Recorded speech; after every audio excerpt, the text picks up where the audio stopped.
Students, Hindi class में आप सबका स्वागत है।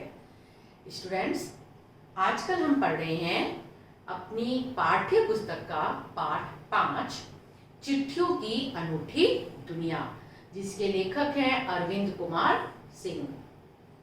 पहली वीडियो में मैंने आपको लेखक के बारे में बताया था। जब इसी पाठ की दूसरी वीडियो मैंने आपको सेंड की थी तो उसमें मैंने चिट्ठियों की अनूठी दुनिया में पृष्ठ 1, पृष्ठ 2 और पृष्ठ 3 तक की आपको विस्तृत व्याख्या कर दी थी। उम्मीद करती हूँ स्टूडेंट्स वहां तक आपको अच्छी तरह समझ में आ गया होगा। अब हम आगे का पाठ पढ़ेंगे, उसका जो पृष्ठ 4 है और पृष्ठ 5। आज हम उसकी विस्तृत व्याख्या करेंगे। विस्तृत व्याख्या करने से पहले स्टूडेंट्स जो आज हम पढ़ेंगे उसके जो कठिन शब्द हैं उनका अर्थ बता देती हूँ और बाद में व्याख्या करेंगे। तो कठिन शब्द देख लीजिए स्टूडेंट्स। पहला है संकलन, जिसका अर्थ होता है संग्रह। फिर है दूसरा शब्द दिग्गज। दिग्गज का अर्थ होता है महान। और फिर है शब्द मुस्तैद, जिसका अर्थ है सतर्क। फिर है प्रेरक। प्रेरक का अर्थ होता है प्रेरणा देने वाले। फिर है गुडविल। गुडविल कहते हैं नेकनामी या ख्याति को। फिर है हैसियत। हैसियत का अर्थ होता है सामर्थ्य और या फिर औकात। फिर है बहुआयामी। बहुआयामी का अर्थ होता है अनेक रूपों वाला या अनेक रूपों वाली। फिर है ढाणिया। ये राजस्थान में होता है अस्थायी निवास स्थान। राजस्थान में ज्यादातर लोग ये ढाणियां बनाकर ही रहते हैं। तो ये हैं जो आज हम पढ़ रहे हैं पृष्ठ, उसके शब्दार्थ। स्टूडेंट्स, हमने अभी तक पढ़ा था, लेखक अरविंद कुमार सिंह ने पाठ में बताया था कि जो चिट्ठियां हैं, पत्र प्राचीन काल में किस तरह से शुरू हुए, उसका सिलसिला कैसे शुरू हुआ, फिर कौन कौन से रूप बदले, और जो पत्र लेखन है विधा, ये हमारे पाठ्यक्रम में क्यों शामिल किया गया, इसलिए जिससे हम अच्छे पत्र लिख सकें और पत्र लिखना हमें अच्छे ढंग से आ जाए, और इसलिए इन्हें हमें पाठ्यक्रम में शामिल किया गया था। फिर पत्र लेखन के लिए कौन सी प्रतियोगिताओं का आयोजन किया गया, उसका हमने विस्तृत अध्ययन किया।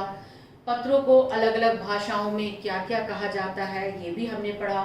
फिर जो महत्वपूर्ण पत्र हैं, जो आज भी हम देखते हैं महापुरुषों के महत्वपूर्ण पत्र, उन्हें हम पढ़ ले रहे हैं, क्योंकि कभी जो महापुरुष थे, चाहे जवाहरलाल नेहरू, महात्मा गांधी, अब्राहम लिंकन, किसी की भी बात करें, तो उन्होंने अपने परिवार के सदस्यों को या अपने सगे संबंधियों को जो भी पत्र लिखे, वो पत्र आज हमारे पास संग्रहालय में उपस्थित हैं और वो एक पुस्तक का रूप ले चुके हैं। तो अगर उन्होंने वो पत्र नहीं लिखे होते तो आज हम उनका बारे में कुछ नहीं समझ सकते थे, कुछ नहीं जान सकते थे। तो एक तरह से ये पत्र हमें विरासत है, हमारी धरोहर है जो हमें मिली है। अब हम आगे पढ़ते हैं कि महात्मा गांधी जी के, लेखक ने वर्णन किया है कि महात्मा गांधी जी के लिए जो भी पत्र आते थे, चाहे वो विदेशों से अंग्रेज वगैरह पत्र लिखते रहते थे, तो विदेशों से जो पत्र आते थे उसमें केवल लिखा होता था महात्मा गांधी इंडिया। कोई पता नहीं होता था, कुछ नहीं होता था, और महात्मा गांधी चाहे कहीं भी रहें, उन तक वो पत्र पहुंच जाते थे। केवल जो ऊपर वो लिफाफा था जो पत्र का, उसके ऊपर केवल इतना लिखा होता था महात्मा गांधी इंडिया। और महात्मा गांधी चाहे गुजरात में रहे, महाराष्ट्र में रहे, कहीं भी रहे, वो पत्र उन तक पहुंच जाते थे। केवल इतना ही, उनका नाम ही एक तरह से इतना प्रसिद्ध हो गया था कि इतने से ही वो पूरे संसार में जाने जाते थे। आज तो हम जानते हैं कि आप जानते हैं, अगर पत्र आते हैं उसमें पत्र में अगर ठीक से पूरा पता ना लिखा हो तो पत्र अपनी उचित स्थान पर नहीं पहुंच पाते। तो पत्रों में पता लिखना बहुत जरूरी होता है और वो भी स्पष्ट होना चाहिए और पूर्ण होना चाहिए। लेकिन महात्मा गांधी क्योंकि बहुत मशहूर हस्ती थे, इसीलिए उनके जो पत्र हैं वो केवल इंडिया लिखा होता था। सब जानते थे कि इंडिया में बहुत ही महान हस्ती है महात्मा गांधी, तो केवल महात्मा गांधी इंडिया लिखते थे और पत्र उन तक पहुंच जाते थे। आगे लेखक ने बताया है कि जो हम देखते हैं कि पत्र गांधी जी के पास आते थे, तो गांधी जी कोई भी ऐसा पत्र नहीं होता था जिसका उत्तर ना दे। आप खुद जानते हैं गांधी जी की कितनी व्यस्त दिनचर्या थी, सुबह से लेकर रात तक बहुत ज़्यादा व्यस्त रहते थे, कितने लोगों से मिलते थे, कितनी आप जानते हैं सभाएं सम्मेलन करते थे, देश को आज़ाद कराने के लिए आंदोलन करते रहते थे। इतनी व्यस्त, और आप खुद जानते हैं सूद भी काटते थे। इतनी व्यस्त दिनचर्या के बावजूद भी जो भी पत्र उन्हें मिलते थे उन पत्रों का वो स्वयं उत्तर लिखते थे, और वो भी अपनी हैंड राइटिंग में। तो सोचिए कि रोज कितने पत्र उनके पास आते होंगे और वो कितने पत्रों का जवाब जो है वो दिया करते थे। तो लेखक का कहना है कि उस समय जो जिन पत्रों का उन्होंने जवाब दिया और जिन लोगों को वो पत्र प्राप्त हुए, उनका उत्तर जो उनको प्राप्त हुआ, आज कुछ ऐसे लोग हैं जिन्होंने उनके पत्रों को फ्रेम कराकर अपने घर में टांग रखा है। अर्थात वे पत्र जो हैं वो मानो उनके लिए कोई प्रशस्ति पत्र बन गए हैं, जो प्रशंसा के लिए दिए जाते हैं वो प्रशस्ति पत्र हों, ऐसा वो लोग मानते हैं।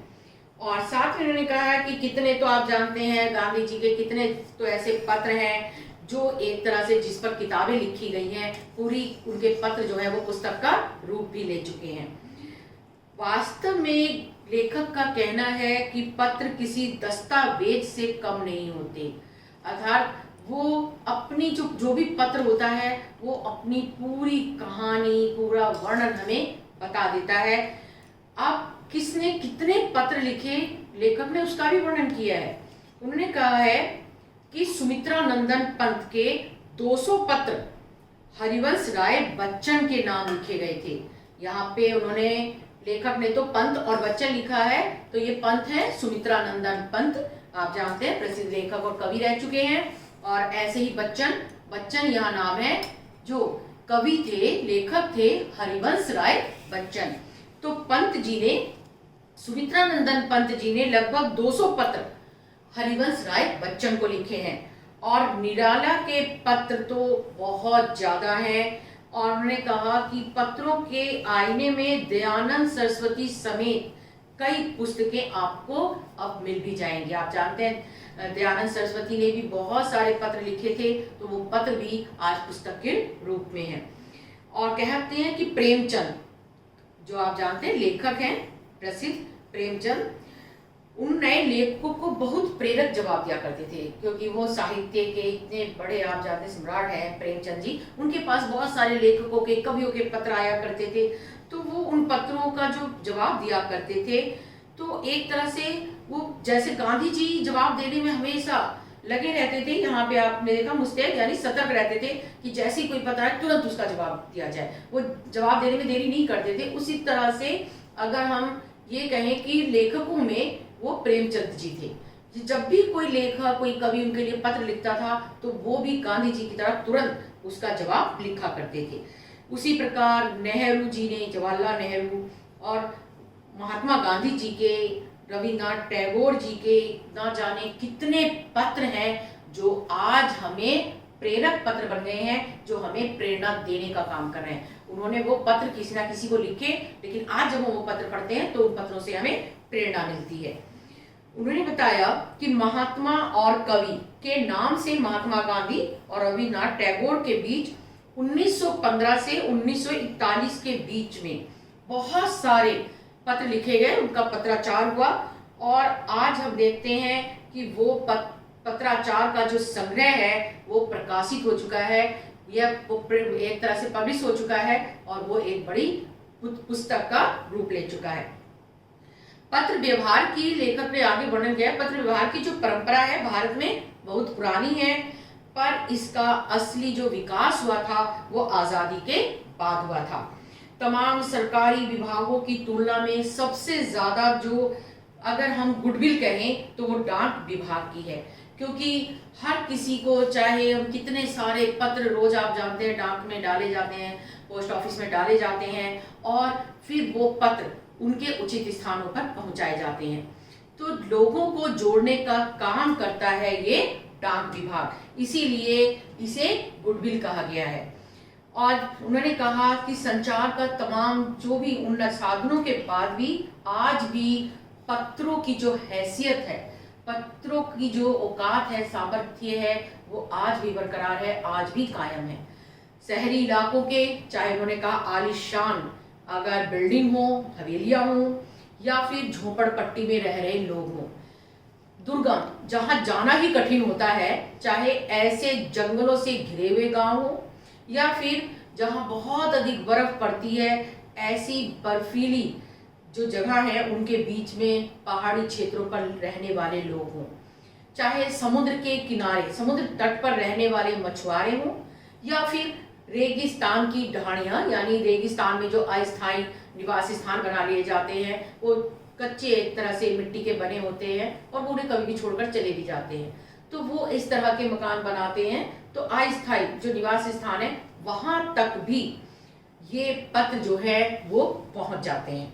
और साथ में कहा आज भी एक तरह से जो पत्रों का सिलसिला है वो कम नहीं हुआ है, आज भी लोग बेसब्री से पत्रों का इंतजार करते हैं। एक दो नहीं बल्कि करोड़ों लोग एक तरह से पत्रों और अन्य सेवाओं के लिए आज भी भारतीय डाकघरों के दरवाजे खटखटाते हैं, वो वहां तक पहुंचते हैं।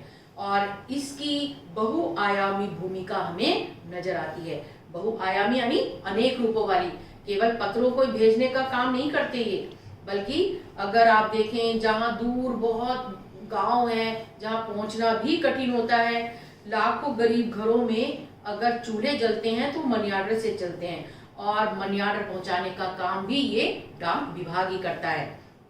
गाँवों में बात करें या गरीब बस्तियों में जो चिट्ठी है या मनी ऑर्डर है उसे पहुंचाने वाले डाकिये को ये लोग देवदूत कहते हैं। वो उसे देवदूत के रूप में देखते हैं, क्योंकि वो उनके लिए, उनके परिवार वालों की एक तरह से खुशखबरी लाता है, या उनकी जो भी एक तरह से वो वहाँ सुरक्षित हैं उनकी खबर उन तक देता है, या उनके भेजे हुए जो मनी ऑर्डर हैं, जो पैसे भेजते हैं अपने परिवार वालों के लिए। आप खुद जानते हैं कि परिवार के जो युवा हैं वो इधर उधर नौकरी करने के लिए जाते हैं और अपने परिवार को पैसे भेजते रहते हैं, तो जो दूसरों के द्वारा भेजे गए पैसे हैं वो मनी ऑर्डर के द्वारा ही उनके परिवार वालों को मिलते हैं।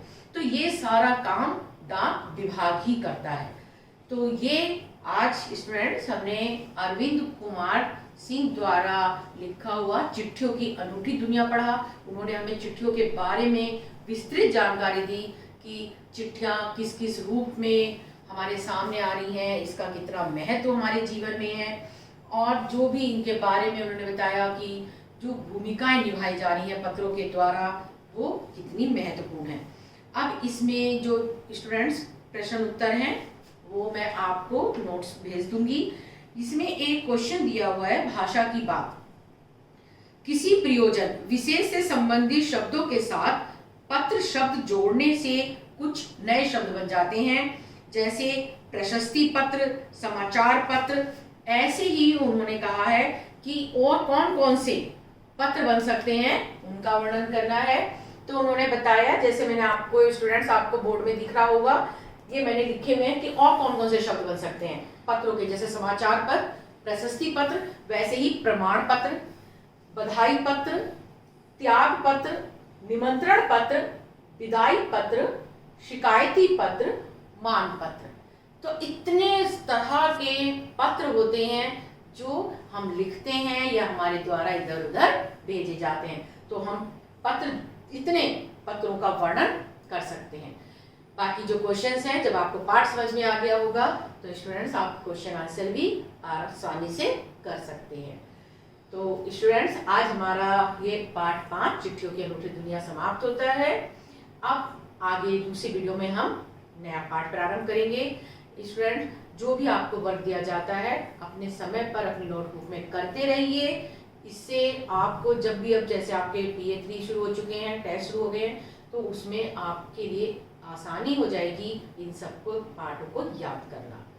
तो all the best student for your exam and thank you.